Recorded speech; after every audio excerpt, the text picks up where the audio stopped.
What's up, dude? Watch this quick video so you'll never waste your hard-earned money on a bad watermelon ever again. Here are 5 tips for choosing the perfect watermelon. Tip number 1, and probably the most obvious way to spot a good watermelon, is the field spot. This is the place on the watermelon where it was lying on the ground or touching the ground. And what you're looking for here is a very dark, yellow, creamy field spot. Here are some examples from the store of field spots that were not ripe. They're really light yellow or even white in color. You do not want to choose a watermelon with that kind of field spot. As you can see here, I chose this one because it's really dark yellow, almost starting to turn to orange, which is a really good sign of a sweet watermelon. Tip numero dos is to look for a dull watermelon. You do not want a shiny watermelon, which can be a bit tricky because there are a lot of watermelon producers that will wax their melons.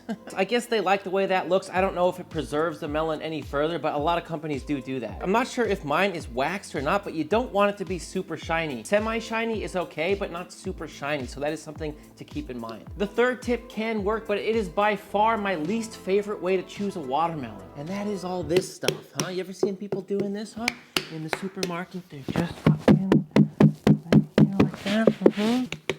You seen people doing that? So what you're looking for here, it should have a low, deep, hollow sound. My problem with this method is I can just hit it a little different way and it sounds more higher pitched.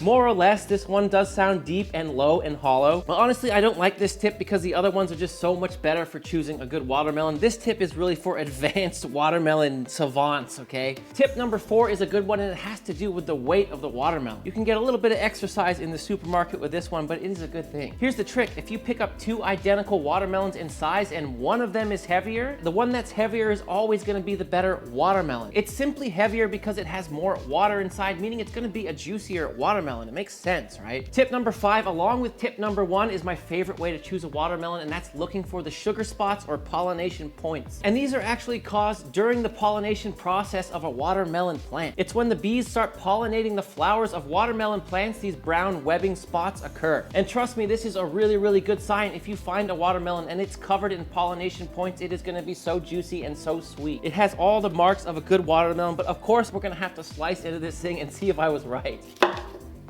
Ooh, definitely has a nice deep red color inside.